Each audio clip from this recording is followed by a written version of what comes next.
All right, welcome back to Module 2. As you just saw in the intro video, these are the topics that we're going to go over. So let's dive in. So I don't know about you, but I know that my life has drastically changed with the rate of technology that has made my life more convenient. I want you to think about your life right now and ask yourself, do you ever use Airbnb when you travel? Are you using Uber when you've gone out for a night? When you just have those nights where you cannot pull yourself to cook a meal, are you ordering through Skip the Dishes? And when you book your next family trip, will you be going through a booking site similar to Expedia? These companies continually find ways to make our lives more convenient. And so because of that, consumer expectations, they're rising in all industries, but especially in ours. If you think about what's happening in our industry, online eye exams, customizable glasses, subscription contact lens services, all these innovations are here, and they can be a little scary for the independent optometrist. But I'm going to ask you, how can we capitalize on the changing world and offer our consumers what they want? How do we change our businesses to make sure that we're capitalizing on the expectations that are changing?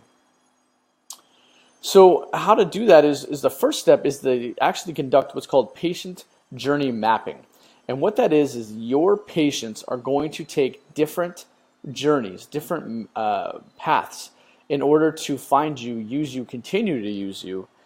And because the purchasing decisions, the way that we're doing that is changing so dramatically, we're more educated, informed, opinionated than we've ever been before.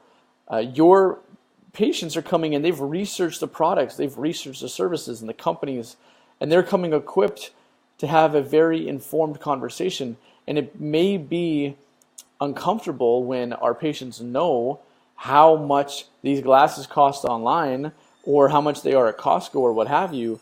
But we have to realize this is what's happening so that we can adjust what's happening in our business so that we create the best experience possible for them.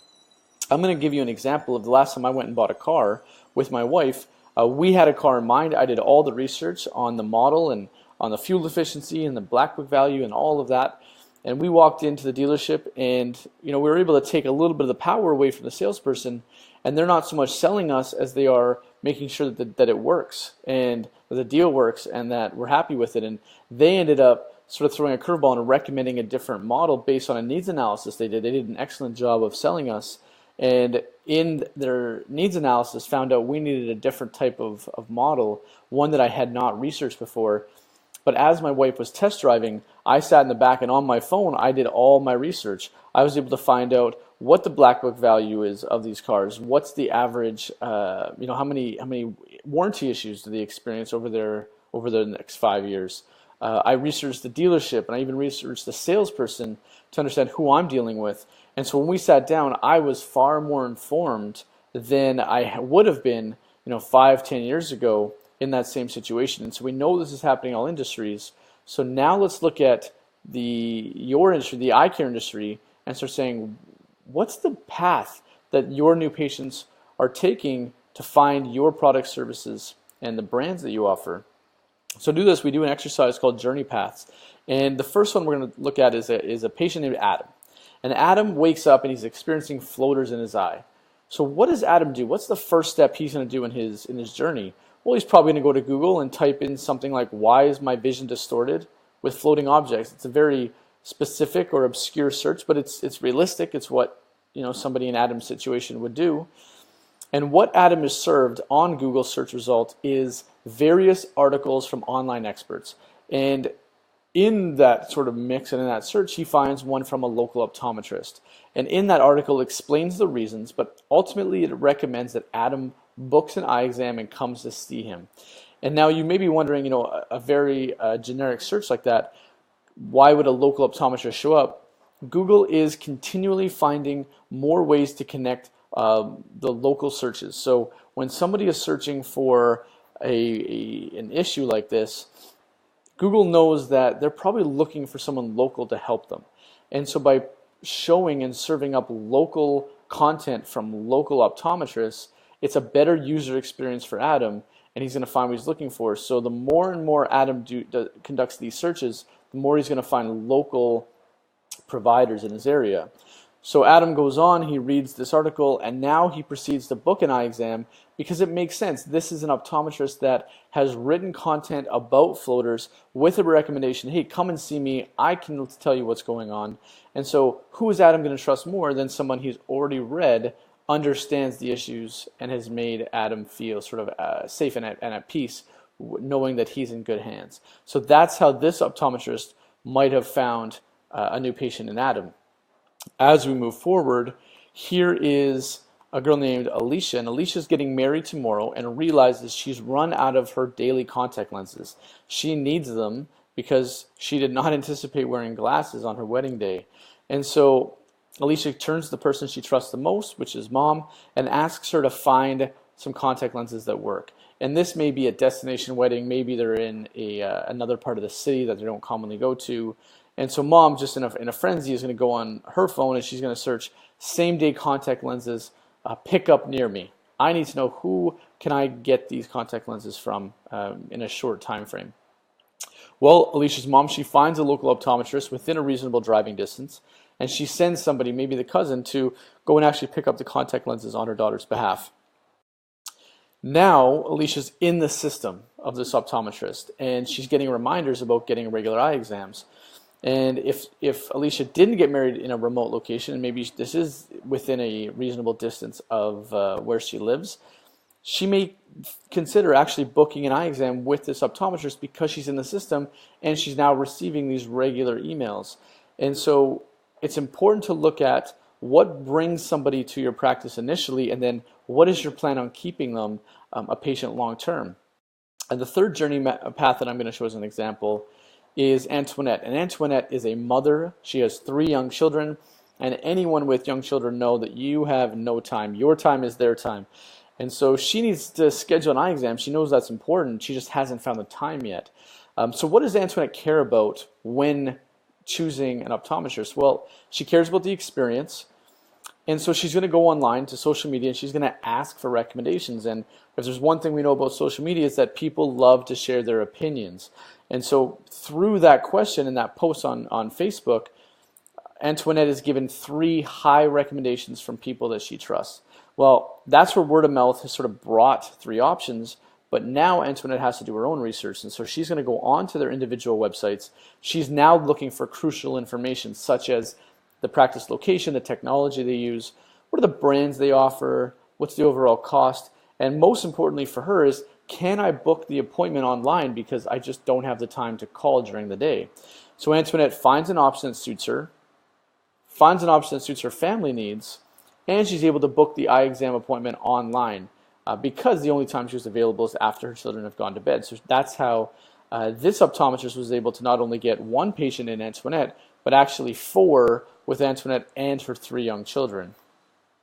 So here's an exercise that I want you to take a few minutes doing and create at least 2, hopefully 3 patient journey paths. And I want to make sure that they are totally different and visualize how the different paths will lead to your practice. And so the first step in this is describe a situation that might result in a new patient searching for an optometrist. What situation or circumstance would create somebody needing an optometrist? And then I want you to think about the first steps in their journey. How are they going to start this path? Next is, what action would they take to contact your practice? Is it a phone call, an email? Could they be using Facebook Messenger or a text messaging? Who would that person, how is the best way they want to contact your practice? And then the last one, which is just as important, is how can you be sure that you need to keep this patient long term? What does follow-up look like with this person?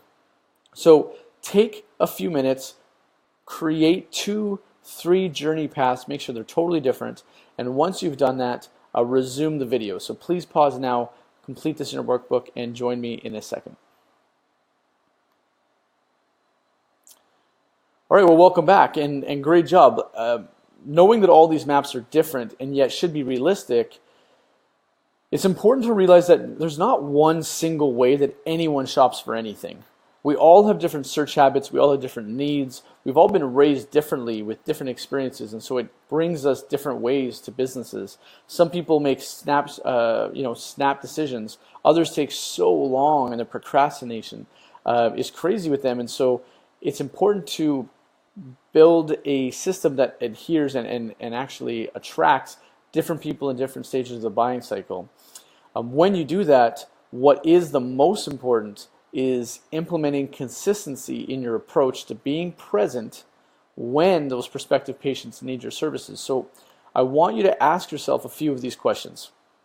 Number one is, does your website show up high up on page 1 for valuable keyword phrases like find optometrist near me, or find eye doctor, book an eye exam near me? And then what if you expand that to the geography? So best eye doctor in your city, your community, your zip code. How about finding new eyeglasses in the same geographic searches?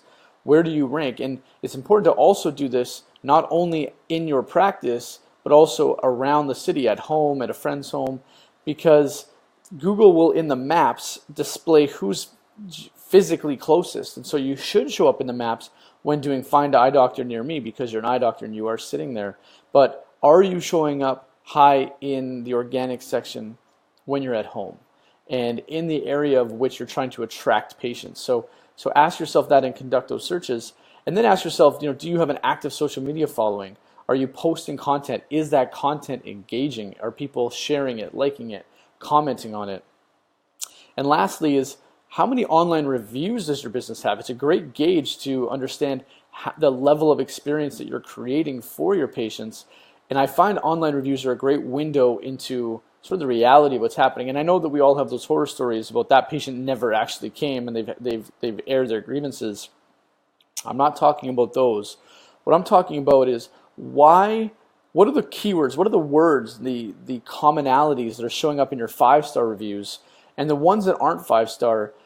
Is there a common thread that, maybe it's operating hours, maybe it's insurance plans, maybe it's a certain staff member? Are there commonalities in the less than stellar reviews that is telling you, perhaps there's an opportunity for us to raise our game and increase the level of customer experience that we could be providing? So looking at those online reviews, it helps sort of frame your journey mapping as you move forward. Now, we look at the new eye care consumer. It's also important to know that just buying dynamics in general have completely changed. Competitors to private practice are more prevalent than ever before.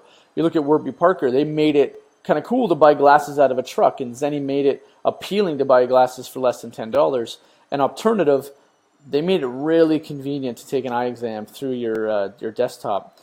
So while these dynamics are changing, what I really want to drill down is that there are still several consumer segments that will only go to you to have an eye exam and only go to you to buy their eyeglasses. And I'm going to use my wife as an example. We use Airbnb, we use Expedia, we use Skip the Dishes, we use all of these common technologies that make our life convenient. However, when it comes to healthcare for our family, and we have 3 children, there is no chance that we are going anywhere other than an OD for our eye exam. And then one step further, my wife will only buy our children eyewear at the optometrist because she believes that the trust that they give us and the recommendations that opticians are providing us is what will make sure that our children have the best possible products and solutions for them. So we just don't even consider online shopping for eyeglasses for our children. So when you think about someone like my wife, it's important to identify who these patients are that are still coming to you and will only come to you, and then build a business, build your experience that caters to them specifically. And it's really important that you do that because there still are a lot of customers and patients out there that will only buy through you. You just have to make sure the business caters to them. So here's a great exercise for you to do. Write down some of those desirable consumer segments that are available to you in the market today. And so to help get you started, we've listed one. This is a moms with children, very similar to my wife. And what do you know about them? Well, you know they want a great experience at a reasonable cost, and they want a one-stop shop where they can get eye exams for everyone, but also buy glasses, lenses, kind of all of that in one visit. So take a few minutes, fill out the rest of this chart, and identify who those target segments are that you really want to have in your practice and what you know about them. Once you've done that, resume the video and we're going to work on the next step. Great, well now that you've completed that, the next step is to really think about and identify and articulate how you can ensure that you meet and exceed their expectations. So when you look at the consumer segment of moms with children, you can exceed their expectations by providing online appointment bookings, listing payment options, listing hours of operation, and listing the selection of eyewear available so that when moms who have very limited time are researching, they know that when they show up to your practice, all of their questions are answered already on the website, that in and of itself will give them a positive experience in dealing with your business. So think about who that consumer segments are, what do you know about them, and then how you can exceed and meet their expectations. So take another few minutes, fill out the rest of the chart, and really think about what you can do differently or what you're doing today that is already adhering to exceeding their expectations. Once you've done that, please resume. So when we're looking at understanding who our current customer is, we need to also understand. So when we understand who our current customer is today, it helps us determine who our future customer should be tomorrow. And the best way to do that is to pull as much key information from your patient management software as you can. And if you need to go to your patient management software help desk and ask them to pull these reports for you, a lot of them will do that. But the information you're most interested in are key demographics, such as age. So how many are children under 18? How many are in their early 20s, mid-20s, millennials, Gen X, and your baby boomers? What's the gender? Of all the patients you see, how many are male, how many are female? An important one is where do they live? What communities do they live in? And you can pull zip code information from their addresses, plot them on a map. There are online tools for that, and then see just kind of a high level, where do they live? And then from the last module, we can pull their average revenue per visit, average revenue per first visit, and then where do they spend their money? Are they spending it on service and optical, medical? And all of this combined, now you can start really identifying who your most profitable patient is, who is the best patient segment that you should be going after, so that you can start building marketing campaigns and messaging around attracting that specific person. Now, I hear a lot of practices say they want to attract millennials, but maybe millennials are not the ones that are spending any money in your business, and so they're the ones that you should actually be trying to avoid.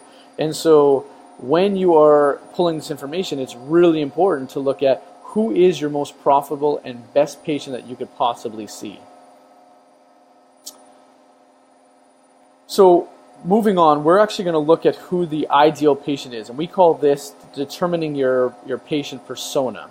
And so think about the person that comes to mind that is your favorite patient. When they walk through the door, it just lightens up your entire day. Your staff are happy with them, you're happy with them, they spend money, they trust you. And actually fill out a profile about who this ideal patient is. How old are they? What's their name? Are they married? Do they have children? Where do they live? What's their career? What's their hobbies?